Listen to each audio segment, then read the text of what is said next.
El templo de Hathor ardía con un brillo que no pertenecía a este mundo. Las antorchas no tenían llama amarilla, sino un fuego azul, delgado, silencioso, casi líquido, como si lo hubieran encendido con el alma de un dios muerto.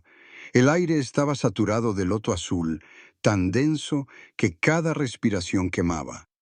Y en medio de aquella penumbra ritual, 100 hombres permanecían inmóviles, alineados como estatuas vivientes, cubiertos de aceites que brillaban como sudor divino. Nadie hablaba. Nadie respiraba más de lo necesario. Nadie osaba mover un dedo, porque aquella noche no era humana. Aquella noche pertenecía a la diosa. Las puertas de bronce se abrieron con un estruendo que hizo vibrar las columnas. No por fuerza, por presagio. El sonido fue tan profundo que los pájaros sobre el techo huyeron antes de que la figura cruzara el umbral. Los sacerdotes bajaron la cabeza, los músicos dejaron de tocar, y una tensión animal recorrió la sala como un latigazo. Y Set-Neferu entró en silencio, no caminaba, deslizaba su cuerpo como si flotara sobre el mármol. Era la diosa viviente, encarnación de Hathor, pero esa noche no llevaba el oro puro de las reinas ni la seda roja de las esposas divinas. Iba cubierta de símbolos que no debían existir fuera de los textos prohibidos: sangre de toro apis sobre los brazos, polvo azul sobre el cuello, y un hilo de oro que descendía por su vientre como un canal trazado por los dioses. Sus ojos no brillaban, sus labios no temblaban, pero su sombra sí. Su sombra temblaba como si comprendiera antes que nadie el destino que aguardaba. Los 100 hombres la observaron con un respeto que no era devoción, era miedo. El tipo de miedo que paraliza a los guerreros antes de una batalla que no pueden ganar. Cada uno de ellos había sido marcado como portador de Ka, un conductor de energía vital masculina necesaria para elevar a Iset-Neferu al rango absoluto de diosa terrenal. Una tradición tan antigua que ni los ancianos recordaban su origen exacto. El sumo sacerdote avanzó entre ellos, su túnica raspando el suelo como un susurro de muerte. Se acercó a Iset-Neferu no para honrarla, sino para juzgarla. «Esta noche», dijo, con voz quebrada por el peso del rito, «absorberás la fuerza de 100 hombres. Si uno falla, dejarás de ser diosa». La frase golpeó el aire como un puñal ceremonial. Los músicos volvieron a tocar. Los sistros resonaron con un ritmo lento, sensual, hipnótico, que hacía que el fuego azul se moviera como llamas atrapadas en agua. Y Set-Neferu levantó la cabeza. No estaba coronada. No estaba celebrada. Estaba puesta a prueba. El rumor que nadie se atrevía a decir en voz alta recorría la sala. El templo no quería coronarla. Quería ver si sobrevivía. Uno de los hombres dio un paso adelante. Su piel brillaba con aceite. Su sombra temblaba. Su Ka ardía. El ritual había comenzado. Y en el instante en que Iset-Neferu puso la mano sobre su pecho, el templo entero comprendió una verdad brutal. Aquella noche no iba a coronar a una diosa. Iba a destruir a una mujer, porque lo que empezaba allí lo cambiaría todo. Egipto atravesaba una herida abierta. El Nilo fallaba en sus crecidas, la tierra se agrietaba antes de tiempo y los graneros llegaban vacíos a la mitad del año. Cuando el valle sufría, buscaba culpables.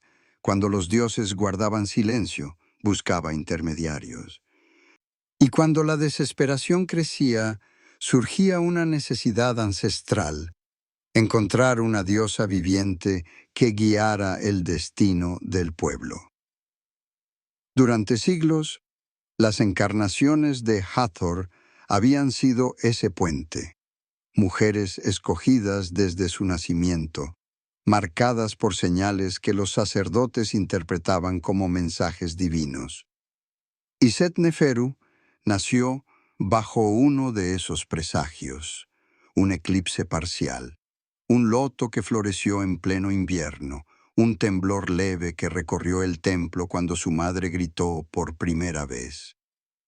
El sacerdote que la recibió la llamó la que lleva la luz, y esa luz pesó sobre ella desde el primer día.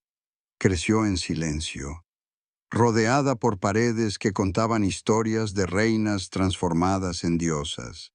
Sus juegos no fueron juegos, sus risas no fueron risas.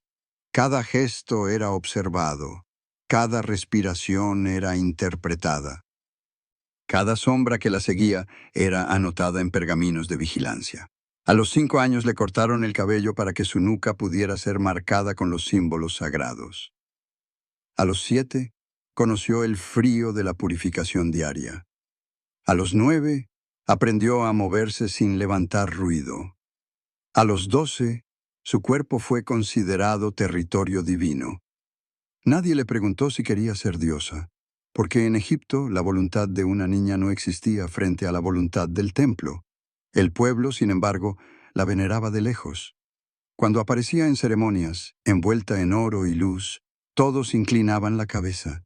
Algunos lloraban, otros temblaban, porque creían que ella, una joven delgada, silenciosa y de mirada intensa, era la única capaz de traer de vuelta la fertilidad perdida del valle. Los templos rivales comenzaron a inquietarse. El clero de Amón no quería que Hathor creciera demasiado.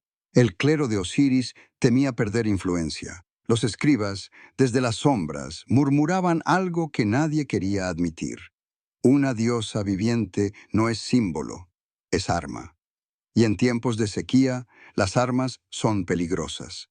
Para coronarla con legitimidad absoluta, no bastaban joyas ni discursos. Hacía falta un rito que demostrara que su cuerpo era capaz de absorber la vida del mundo. Un rito antiguo, feroz, casi olvidado. La noche de los 100 testigos, donde la diosa viviente debía recibir la energía de 100 masculinos en una sola noche. Un acto de fertilidad simbólica para abrir el cuerpo del reino. Un ritual tan brutal que se había prohibido tras la muerte de la última sacerdotisa que lo intentó siglos atrás. Pero la sequía era más fuerte que el miedo. La política era más fuerte que la tradición. El poder era más fuerte que la compasión. El sumo sacerdote lo dijo con una frialdad que heló la sala. La gente no necesita una mujer, necesita un milagro. Y esta noche ella deberá serlo. Los preparativos comenzaron sin su consentimiento. Aceites, sangre de apis, 100 hombres ofrecidos, músicos entrenados para mantener el trance. Mientras tanto, Iset-Neferu percibió la tensión en cada pasillo, en cada puerta cerrada con demasiada fuerza, en cada sirvienta que evitaba mirarla a los ojos. Sabía que algo se acercaba. Sabía que el templo tenía un plan. Sabía que el eclipse parcial que había marcado su nacimiento regresaría esa noche, cerrando el ciclo. Y comprendió la ironía. El reino que necesitaba una diosa iba a destruir a la mujer antes de coronarla. El sol cayó. Las antorchas azules se encendieron, el silencio se espesó, y la muchacha, destinada a salvar a Egipto, caminó hacia el ritual que la quebraría para siempre. Iset-Neferu no nació para ser diosa. Nació para ser hija, hermana, cuerpo frágil entre cuerpos frágiles. Pero desde el primer aliento, alguien decidió que no sería humana. El templo necesitaba un símbolo. El reino necesitaba esperanza. Y el pueblo necesitaba un milagro. Así, su vida dejó de pertenecerle antes siquiera de aprender a pronunciar su propio nombre. Las dos fuerzas que la moldearon, y que eventualmente la destruirían, comenzaron a enfrentarse antes incluso de que comprendiera qué era el miedo. La primera fuerza, el templo. rígido, inflexible, hambriento de control. Para ellos, Iset-Neferu no era una niña, sino una vasija para el poder divino. Cada gesto debía ser puro. Cada pensamiento debía ser disciplinado. La alimentaban con frutas bendecidas, no con lo que deseaba. La aislaban de la risa y del juego para evitar que su espíritu se desviara. Sus maestras vigilaban sus manos mientras dormía, temiendo que un simple sueño quebrara su perfección. La sometían a silencios interminables, a ayunos que debilitaban su carne, a baños fríos que dejaban su piel azulada. Todo con la misma frase repetida como sentencia. El cuerpo de una diosa no puede corromperse. La segunda fuerza era ella misma, su vulnerabilidad, su miedo, su deseo de vivir como algo más que un símbolo. Iset-Neferu observaba a las niñas de su edad correr por los mercados, las envidiaba. Ellas podían tropezar, ella no. Ellas podían llorar sin que un sacerdote anotara la intensidad del llanto como signo divino. Ella no. Ellas podían equivocarse. Ella no. Porque para el templo, un error suyo no era humano, era sacrílego. Y así, la niña comenzó a dividirse en dos, la que obedecía como diosa y la que sufría como mujer. Una fractura invisible, un corte silencioso, la primera herida que ningún ritual podía sanar. Mientras tanto, los sacerdotes preparaban su destino con precisión quirúrgica. Querían que fuese perfecta, perfecta en sus movimientos, perfecta en su pureza, perfecta en su capacidad para absorber la energía de 100 hombres sin romperse. Pero esa perfección no era poder, era condena. Los templos rivales observaban. Unos exigían disciplina absoluta, otros temían que creciera demasiado, porque una diosa viviente podía mover multitudes, podía inclinar al pueblo hacia una facción o destruir a quienes la coronaban. El cuerpo de Iset-Neferu se volvió campo de batalla incluso antes de tocar un altar. Para protegerla de tentaciones humanas, el templo la encerró meses antes del ritual. Silencio, sombra, mortaja de pureza. Y en ese encierro, algo comenzó a romperse en su interior. El Ka, su energía vital, empezó a debilitarse, no por impureza, sino por falta de contacto humano.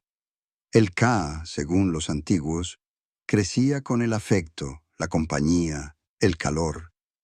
Pero Iset-Neferu solo tenía frío, solo tenía voces que ordenaban, solo tenía paredes que no respondían. El templo lo sabía. Y aún así, avanzó con el ritual, no porque creyera que ella sería diosa, sino porque necesitaba demostrar poder ante el reino. Ella era sacrificable. Egipto no. La noche anterior al rito, Iset-Neferu escuchó a dos sacerdotes discutir fuera de su cámara. ¿Está lista? Su Ka es débil. No importa. Si falla, diremos que los dioses la rechazaron. ¿Y si muere? La diosa puede morir. La fe no. Las palabras cayeron sobre ella con el peso de una sentencia. Ese fue el instante en que comprendió que no la coronarían, la usarían. Una mujer contra un templo, una niña contra un mito, un cuerpo contra 100K. La fuerza divina que exigían de ella no existía. La humana estaba quebrándose. La noche se acercaba. Los hombres ya esperaban. La música ya había sido ensayada. Las antorchas azules ya ardían. Y en el centro del templo, una verdad oscura comenzaba a formarse, una diosa que teme su propia coronación. Ya está condenada. El templo llevaba semanas preparando la ceremonia, aunque nadie lo decía en voz alta.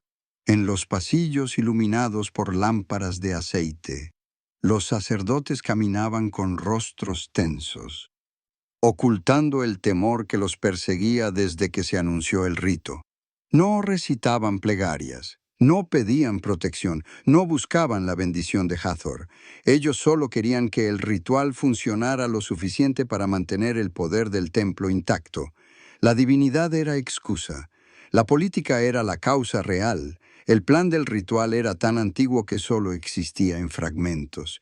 Inscripciones rotas, leyendas murmuradas, advertencias que nadie quiso recordar. La noche de los 100 testigos estaba diseñada para una sacerdotisa con un K amplio, robusto, casi animal. Una mujer entrenada durante décadas para absorber la energía vital de una multitud sin quebrarse. Pero Iset Neferu tenía un K debilitado por años de encierro, silencio y aislamiento. Eso era el primer error, el más mortal. Los preparativos comenzaron antes del ocaso. Sacrificaron al toro Apis en privado, sin cantos ni público. La sangre caliente, espesa, cargada de simbolismo, fue mezclada con aceites de loto azul hasta formar una pasta aromática que ardía en la nariz. Ese ungüento se usaría para abrir los canales del cuerpo divino, una frase que los sacerdotes repetían sin comprender del todo su crueldad. En realidad, significaba debilitar la carne para que el Ka ajeno pudiera entrar sin resistencia. Los 100 hombres fueron marcados uno a uno con cuchillas rituales. Pequeños cortes en los hombros, apenas visibles, destinados a liberar la energía masculina durante la ceremonia. Nadie explicó que esos hombres no eran participantes voluntarios, sino ofrendas vivas. Ellos también eran sacrificios disfrazados de devoción. En una sala aparte, 6 mujeres ungían el cuerpo de Iset Neferu con aceites perfumados. No era un acto sensual, era un mecanismo brutal. Cada capa de aceite abría su piel. Cada aroma buscaba alterar su respiración. Cada trazo del pincel ritual la convertía menos en humana y más en recipiente. Su cuerpo temblaba, pero nadie lo mencionaba. Era normal, decían. Era esperado, decían. El cuerpo de una diosa debía reaccionar así. El sumo sacerdote supervisaba todo con una precisión afilada. Su segundo error fue creer que podía controlar el Ka. Su tercer error fue asumir que 100 hombres eran necesarios. Su cuarto error fue ocultar la verdad. Iset Neferu escuchó por accidente lo que él jamás habría revelado. No necesitamos que sobreviva, solo necesitamos que inspire miedo. El propósito real surgió como un golpe frío. El ritual no buscaba coronarla. Buscaba invocar terror, demostrar que solo el templo tenía el poder de decidir quién era divina y quién era desechable.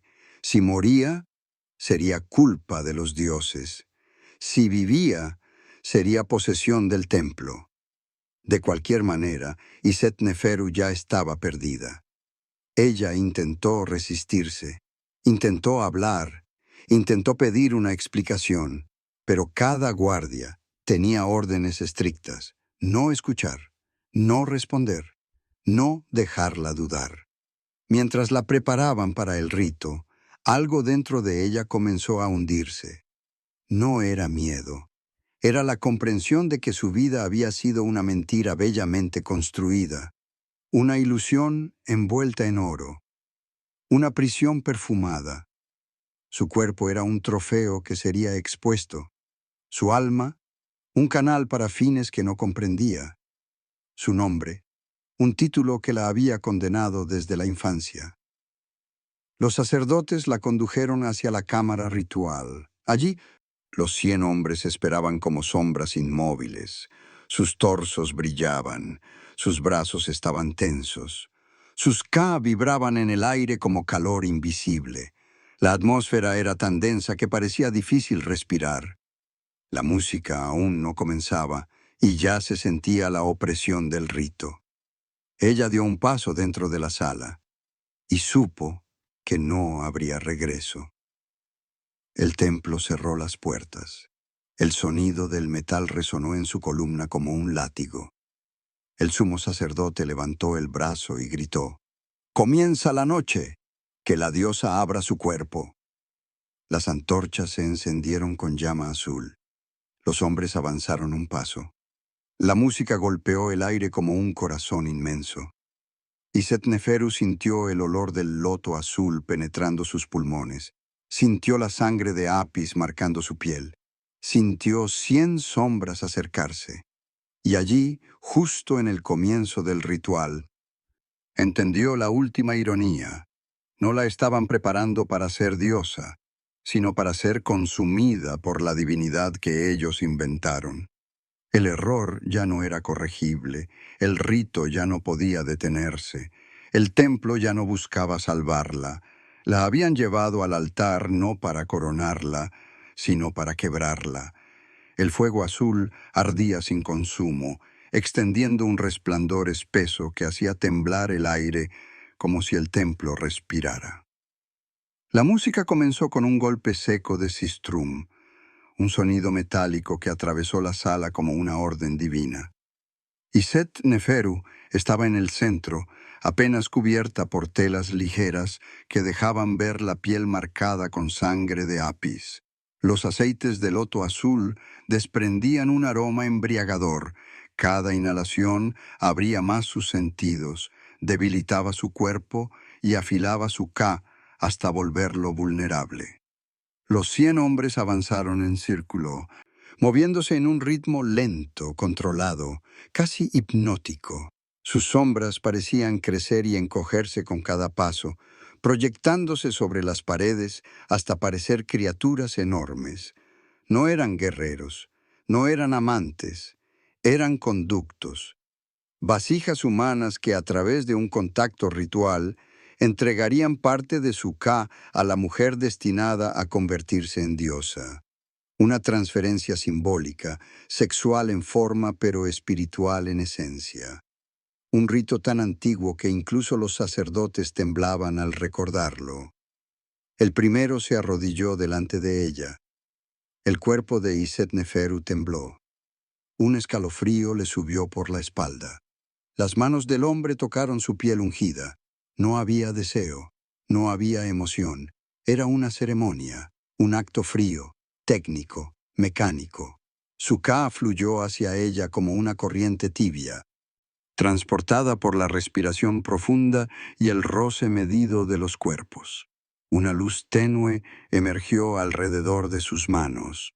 Energía vital, energía masculina, energía entregada. Y Setneferu jadeó. Su pecho se arqueó, su visión se nubló. El templo vibró, la música se aceleró. Los sacerdotes susurraron plegarias prohibidas. El segundo se acercó, luego el tercero, luego el cuarto. La energía comenzó a acumularse en su abdomen, en su pecho, en su columna. Era un peso cálido, insoportable, que hinchaba su ka como si lo estuvieran inflando desde todos los ángulos.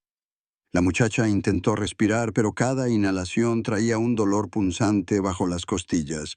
Aún así, los hombres continuaron acercándose, uno tras otro, sin pausa, como parte de una maquinaria ritual que no podía detenerse. A través del loto azul, Isetneferu veía destellos. Sombras alargadas, luz dorada, formas sin rostro que giraban en torno a ella. Su ka se expandía y contraía como un animal atrapado. Su cuerpo, incapaz de manejar tanta energía, comenzó a sudar. Las gotas resbalaban por su piel mezcladas con el aceite, formando caminos que olían a flores y sangre. Cuando el 30º hombre terminó, Isetneferu ya no podía distinguir su propio aliento del aire caliente de la sala. Su espalda ardía. Sus piernas temblaban. Sus manos se aferraban al altar buscando estabilidad. El sumo sacerdote no mostró compasión. «Debe continuar», ordenó. «Si se detiene, perderá el título». La música golpeó más fuerte. El fuego azul se intensificó. La sala parecía inclinarse hacia adelante. El 40º hombre se acercó. El ka entró como un golpe. Su cuerpo se sacudió. Un sollozo se escapó de su garganta. Para el 50º, ya estaba en trance. Su mente flotaba. Sus ojos se entreabrían. El dolor se mezclaba con una extraña sensación de disolución. Los sacerdotes se observaron con inquietud. Sus manos temblaban.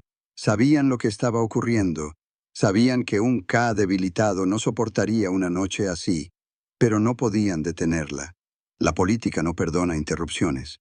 El 60º hombre la tocó y el cuerpo de Iset-Neferu convulsionó. Un destello dorado salió de su piel. Una grieta apareció en el mármol bajo sus pies. La multitud no lo vio como peligro, lo vio como señal divina. El ritual continuó. Sangre, aceite, loto, respiración entrecortada, sombras que se alargaban. El 70º hombre la abrazó como la tradición exigía, y su espalda se arqueó como si una cuerda invisible tirara de ella. El 80º la obligó a arrodillarse, siguiendo el gesto ritual de transferencia. El 85º hizo que perdiera la conciencia por segundos. Pero el templo no se detuvo. El poder no admite piedad. El 91 se acercó cuando ella ya apenas podía sostener su cabeza. Su cuerpo temblaba como un animal exhausto. Sus labios estaban secos. Su Ka emitía pulsos irregulares, como si se estuviera rompiendo por dentro. El 98 provocó un espasmo violento que detuvo la música por un segundo. Los músicos se miraron con terror. El sumo sacerdote levantó la mano y gritó: ¡Continúen! El 99 la encontró con los ojos abiertos, pero sin enfoque. No era una mujer. No era una diosa, era un recipiente fracturado. El 100º hombre se acercó. El aire se volvió pesado. Las antorchas temblaron. El templo entero contuvo la respiración. Cuando sus manos tocaron el cuerpo de Iset-Neferu, ella lanzó un grito que no parecía humano. Un grito que hizo vibrar las columnas. Un grito que apagó 2 antorchas. Un grito que rompió el aire, y entonces cayó. Notaron que sus ojos seguían abiertos. Notaron que su pecho apenas se movía.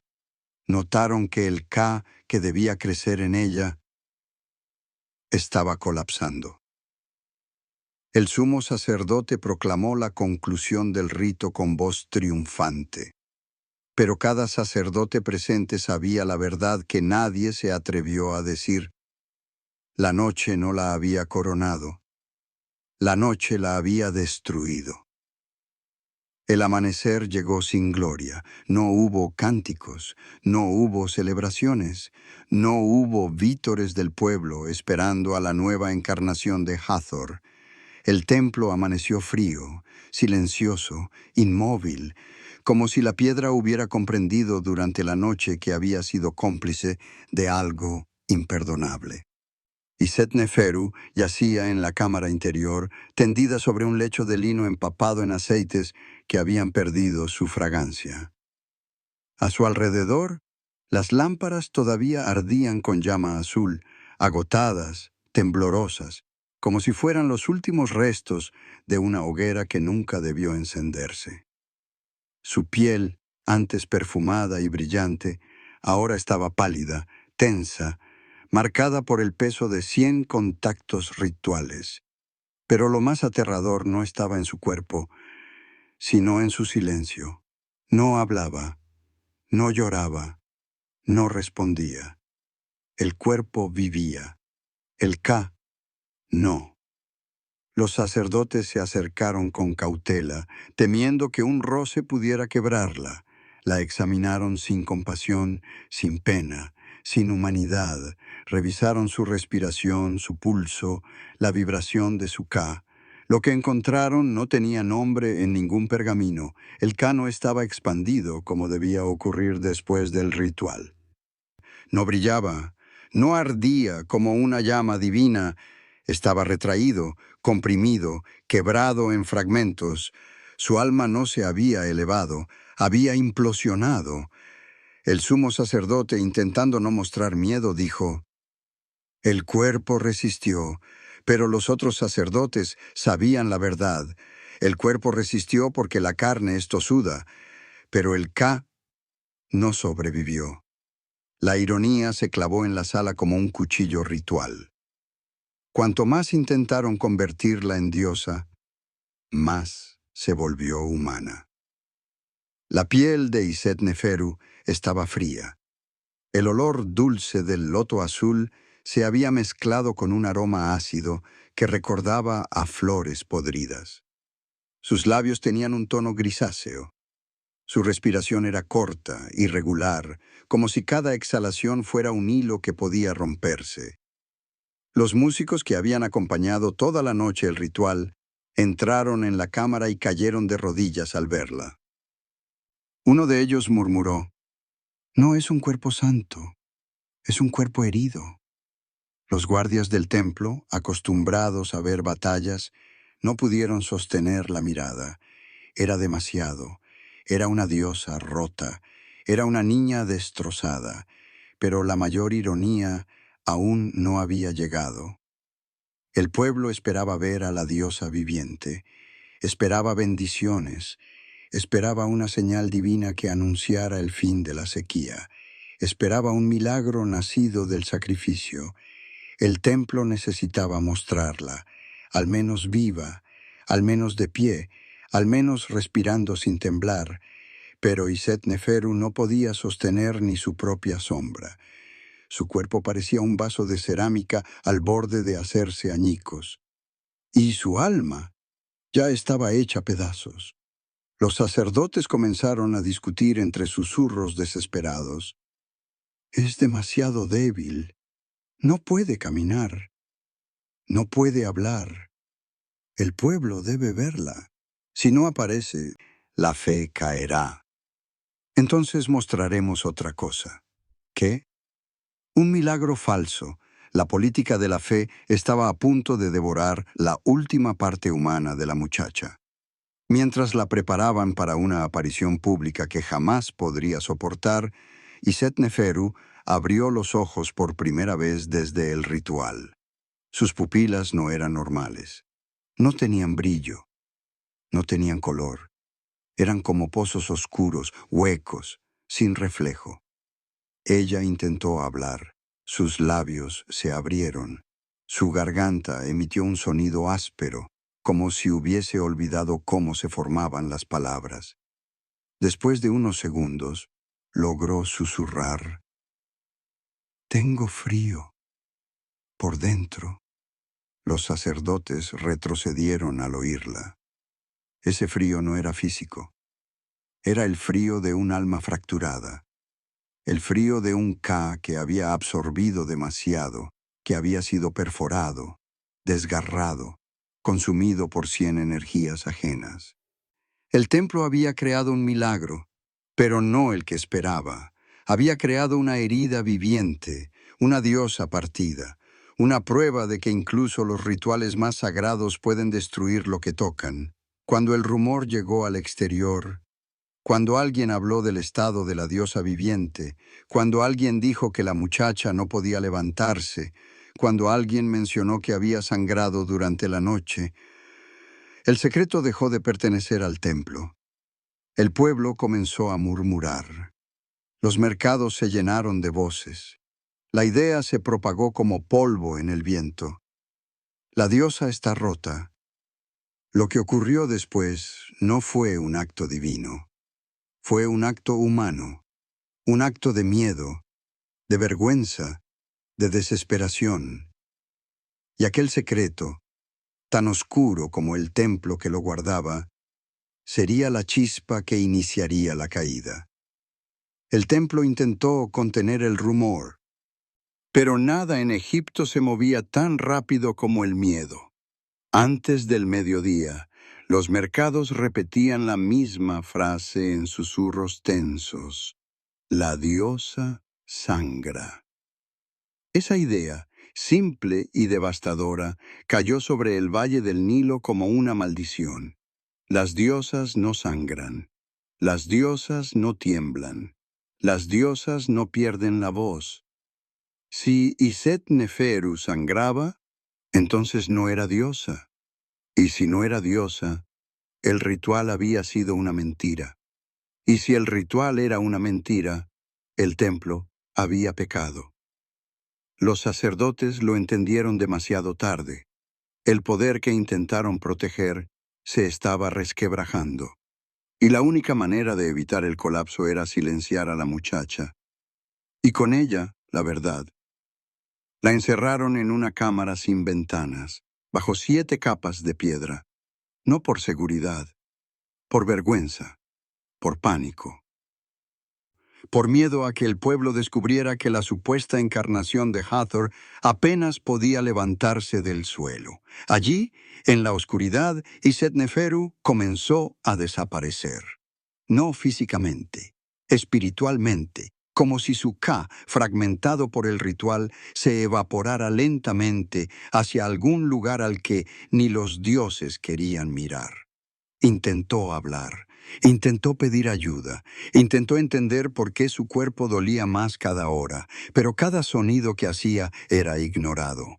Cada respiración era un recordatorio de lo que el templo había hecho. Cada silencio se convertía en una grieta más dentro de su alma. Los sacerdotes discutían sobre ella como si fuera un objeto roto. No sobrevivirá. Debe morir en silencio. Nadie debe saber lo que ocurrió. Una frase se repitió entre ellos como sentencia. Que muera como mujer. Que recuerden a la diosa. La ironía era brutal. Le habían negado ser humana toda su vida, y ahora para salvar su reputación necesitaban que muriera como humana. En su encierro, la muchacha temblaba sin control. Sus manos se aferraban a las telas, intentando encontrar calor, pero nada la reconfortaba. No era fiebre, no era frío, era el vacío, un vacío que crecía donde antes había luz. El cuerpo estaba vivo, el Ka no. Era como si respirara con un pecho que ya no le pertenecía. A medianoche, el sumo sacerdote entró a la cámara. No llevaba oro ni ornamentos, solo una túnica blanca. La miró desde la distancia, sin acercarse. Ella levantó lentamente la cabeza. Sus ojos, antes llenos de brillo ritual, ahora eran sombras líquidas. «Por favor», susurró, «no me dejen en silencio». El sacerdote cerró los ojos. Aquella súplica no era divina. Era humana, terriblemente humana. La súplica de una niña que había sido usada como instrumento, como símbolo, como arma, y ahora pedía la única cosa que nunca tuvo, una voz. Él se arrodilló, no por respeto, por culpa. Isetneferu, el pueblo te destruirá si te mostramos, y si no te mostramos, nos destruirán a nosotros. Ella intentó sonreír, pero su rostro se quebró en dolor. Entonces, déjenme ver la luz, solo un instante, solo para saber que viví. Un silencio inmenso llenó la cámara, un silencio que pesaba más que toda la noche del ritual, un silencio de muerte anunciada. La sacaron antes del amanecer, oculta entre velos. La llevaron al patio interior, donde las primeras luces del sol tocaban las paredes del templo. Isetneferu alzó la mirada. Sus labios se separaron. Sus ojos se suavizaron.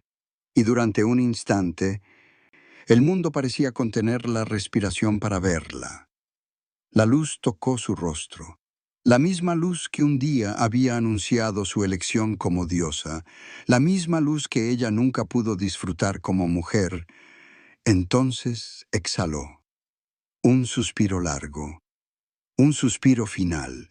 Su cuerpo cayó hacia adelante con una delicadeza que partía el alma. No hubo grito. No hubo temblor. Solo una rendición silenciosa. Los sacerdotes la miraron sin moverse. No habían perdido a una diosa. Habían matado a una niña que jamás pidió ser adorada, una niña que murió 2 veces, primero en el ritual, luego en la soledad. La ocultaron, la borraron, la enterraron sin nombre. Pero la vergüenza no puede enterrarse, y Egipto comenzó a recordar. El cuerpo de Iset-Neferu fue envuelto en lino blanco sin ceremonia alguna. No hubo cantos, no hubo procesión, no hubo plegarias para acompañar su tránsito al más allá. La encarnación de Hathor, la muchacha que debió brillar como una estrella sobre Egipto, fue tratada como un error que había que esconder antes de que el sol revelara demasiado. El templo no lloró su muerte, la temió, porque un cadáver silencioso no era el problema. El problema era la verdad que ese cadáver representaba. La llevaron hacia una sala que no figuraba en ningún mapa, un recinto sin jeroglíficos, sin colores, sin historia. Un lugar creado para borrar, no para recordar. Allí la dejaron sobre una piedra fría, esperando que la oscuridad la devorara. Fue el acto final de un templo que prefería mutilar la memoria antes que aceptar su culpa. Pero las paredes sí recordaban. La piedra sí escuchaba. El silencio sí hablaba. Y en ese silencio nació la reflexión más cruel que Egipto jamás quiso enfrentar. El templo había pasado décadas enseñándole al pueblo que las diosas eran perfectas, que no sangraban, que no sufrían, que no temían. Pero Iset-Neferu sangró, sufrió y temió. Y al hacerlo, destruyó la ficción sagrada que sostenía el poder de los sacerdotes. La grandeza del templo dependía de la mentira de su divinidad. Si la diosa podía romperse, entonces los dioses también. Y si los dioses podían romperse, ¿qué quedaba del poder que proclamaban? La ironía era insoportable. El ritual que debía elevarla destruyó la religión que buscaba justificarla. Los sacerdotes lo comprendieron demasiado tarde. La gente murmuraba. La historia se filtraba en los mercados, en los muelles, incluso en las casas donde nunca antes se habló de rituales secretos. Nadie sabía los detalles, nadie conocía la magnitud, pero todos repetían la frase que había sembrado terror. La diosa murió como mujer. Era suficiente. Suficiente para quebrar la fe. Suficiente para derrumbar templos. Suficiente para encender la chispa que ellos tanto temían. El sumo sacerdote, incapaz de dormir desde aquella noche, se arrodilló frente a la piedra que sostenía el cuerpo de la muchacha. No pidió perdón, no lo merecía, pero sí habló. Habló como un hombre que por primera vez en su vida miraba la verdad sin temblar. Temimos tu humanidad más que tu divinidad, susurró, y al hacerlo, te matamos. Sus palabras no cambiaron nada. El cuerpo siguió frío. El silencio siguió intacto. El templo siguió derrumbándose por dentro. La caída no fue inmediata. No hubo rebelión sangrienta. No hubo destrucción de estatuas. Fue algo más lento, más silencioso, más mortal. La gente dejó de acudir a las ceremonias. Los comerciantes dejaron de donar aceite. Las madres dejaron de llevar a sus hijas para ser bendecidas. Los soldados comenzaron a hablar de los errores del templo. La fe no cayó por una guerra. Cayó por una niña de 16 años que intentó sobrevivir a 100 hombres en una noche. La verdad, desnuda y feroz, era demasiado grande para ocultarla. No cayó la diosa, cayó la mentira. Y en esa caída, Egipto aprendió una lección que resonaría durante generaciones. Cuando un templo exige perfección divina a un cuerpo humano, siempre termina derramando sangre. La muerte de Iset-Neferu no fue accidente, no fue castigo, no fue destino, fue una advertencia, un recordatorio de que el poder, cuando se alimenta de cuerpos ajenos, inevitablemente se convierte en violencia. La historia no perdona a los templos que matan a sus diosas. La memoria no olvida a las mujeres que mueren sosteniendo un mito. Y Egipto todavía escucha el eco de aquella noche. El sol volvió a levantarse sobre el valle del Nilo. indiferente al secreto que las piedras intentaban tragar. La muerte de Iset-Neferu no había provocado relámpagos ni tormentas divinas. Ningún dios descendió para reclamar su cuerpo. Ninguna estatua lloró sangre. El mundo siguió respirando, y ese silencio fue la condena más brutal, porque demostraba que todo había sido un ritual humano, no un designio sagrado. El templo permaneció de pie, pero vacío por dentro. Las antorchas seguían ardiendo, pero nadie se acercaba. Las columnas seguían firmes, pero ya no inspiraban, porque en cada grieta, en cada sombra, en cada rincón, había una pregunta que nadie quería pronunciar. ¿Era necesario destruirla para salvar el templo? ¿Era necesario usarla para sostener un mito? ¿Era necesario matar a una muchacha para que el pueblo creyera en dioses mudos? Iset-Neferu nunca pidió ser diosa, nunca pidió ser símbolo, nunca pidió ser sacrificada. Solo quiso existir, amar, vivir una vida normal. Pero el poder le robó la humanidad antes de que pudiera reclamarla. La encerró en un cuerpo que no era suyo. La empujó hacia un ritual que no comprendía. La ofreció a 100 hombres para justificar una fe que ya no respiraba. Y cuando su Ka se quebró, cuando su alma se rompió, cuando su cuerpo cayó, la enterraron como un error, no como una diosa, no como una mujer, como un secreto. La ironía es brutal. La misma noche que debía coronarla, fue la noche que la destruyó. Y ahora te pregunto a ti, que escuchaste su historia de principio a fin, ¿cuántas veces la historia ha repetido este crimen? ¿Cuántas mujeres han sido usadas para sostener templos, poderes, mitos que jamás les pertenecieron? ¿Cuántos nombres fueron borrados para que las estructuras no cayeran? El cuerpo de Iset-Neferu ya no respira, pero su tragedia sigue viva. Su voz perdida resuena cada vez que un poder exige sacrificios disfrazados de fe, cada vez que una niña es convertida en símbolo, cada vez que un mito usa un cuerpo para no morir.